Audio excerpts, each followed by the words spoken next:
And now to the outcome of the G7 meeting, United States President Joe Biden has reassured Ukrainian President Volodymr Zelensky that the U.S. and other G7 countries will hold Russia accountable for its war and will support Ukraine for as long as it takes. President Biden tweeted this after he met with other G7 leaders in a virtual meeting. This week, Russia ramped up its missile strikes against Ukraine after a bridge, which was the only link between the Crimean Peninsula and mainland Russia, was destroyed. Its missile strikes into Ukraine reached the capital, Kyiv, for the first time in months. At least 19 people were killed on Monday.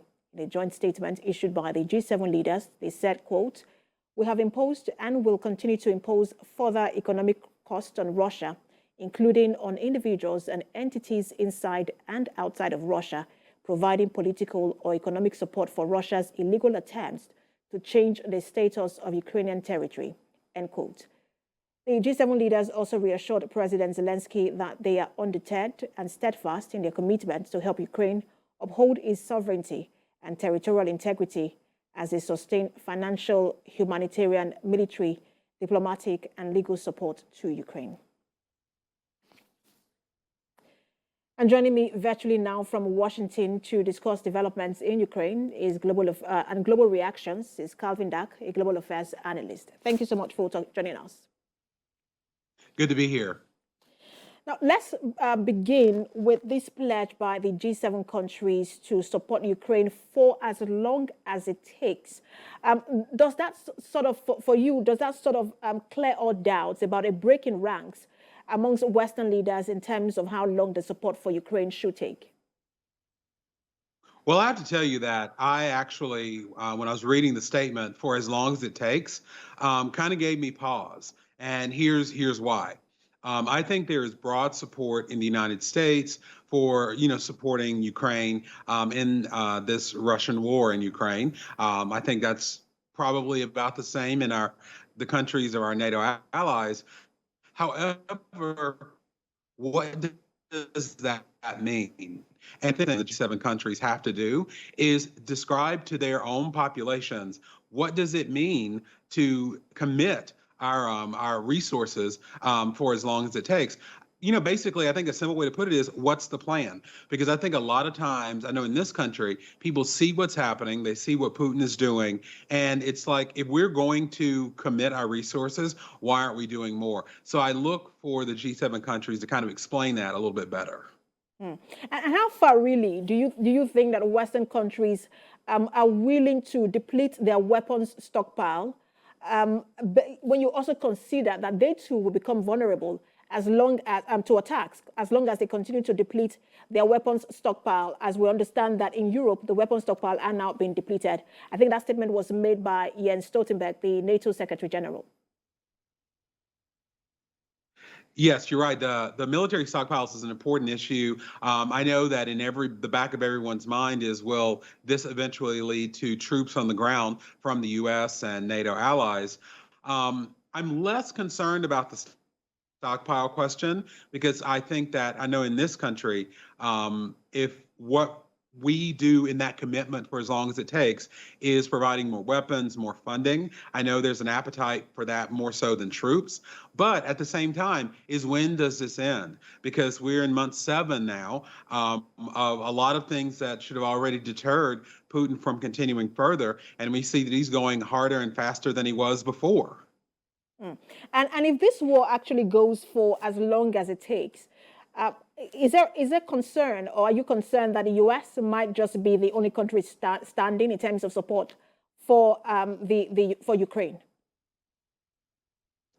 No, I think because of the geographical proximity, I see this continuing with our NATO allies. The difference is, as winter approaches, Putin knows that he has more leverage. This is a question of energy, and that's going to really affect particularly those populations in Europe. And so I think that there will still be support among European and NATO allies in the United States. But as people start to feel it a little bit more, what ending this conflict means might change. It could be capitulation to Russia. We don't know. I think that goes back to the original point, is the G7 countries need to come up with a plan of what commitment looks like. Excuse me. Let's now go to how Russia is reacting to the statement.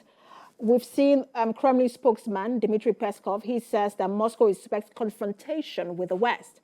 But on the other hand, on Tuesday, the Foreign Minister Sergei Lavrov also said that Moscow is open to dialogue with Western nations, but that they hadn't yet to receive any proposal for a meeting. There seems to be a flip-flop in terms of messaging concerning how the involvement of the West in this war. What do you make of it? How desperate do you think that Putin is for dialogue with the West? Well, I think a flip-flop is a good word because I don't think anything they say one way or the other is credible. What is credible is what they're doing and what they're threatening. And I think that's what the U.S. and our NATO allies need to be focusing on. And when it comes to dialogue, before I hope for the U.S. or anyone else enters dialogue with Russia, is what's the end goal? Because if the end goal is, taking parts of Ukraine, if it is talking continuously while Russia continues to, engage in this war in Ukraine, that's not diplomacy. That's stalling. That's a waste of people's time. So I think that we have to take anything they say with a grain of salt, and the U.S. and our partners have to define what a dialogue would be about if they were open to it.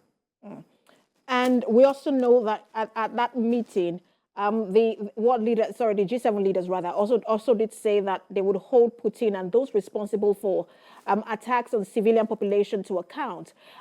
One wonders how they do that when you consider issues around jurisdiction. Neither Ukraine or Russia are members of the ICC. So I know that there is a UN the instrument of the United Nations, but Russia also has some level of veto power in that organization. So where does the ability to hold Russia accountable comes from? I think you hit the nail on the head that when I saw that, I was like, well, what would that look like? Because there are a lot of international law complications. When you mentioned jurisdiction, you mentioned, membership to competent courts of jurisdiction. The UN Security Council, that's something that I don't even know how they get around that. I think the G7 countries should do a better job of saying what holding people accountable looks like. Because right now, Putin is the president of Russia, and I don't see the mechanism through which that could happen. So I think we all need more clarification on what that could be. It's good to say to hold them accountable, but you got to tell us how you're going to do it. And do you, in a quick second, do you see a diplomatic solution anytime soon? No. I don't. I would have said maybe possibly a month or two ago, but right now what Putin and Russia have done clearly shows they're not interested in dialogue. We just now have to figure out what the next response is going to be. Thank you so much for talking to us. As always, always a pleasure. Global Affairs Analyst Calvin Dark. Thank you.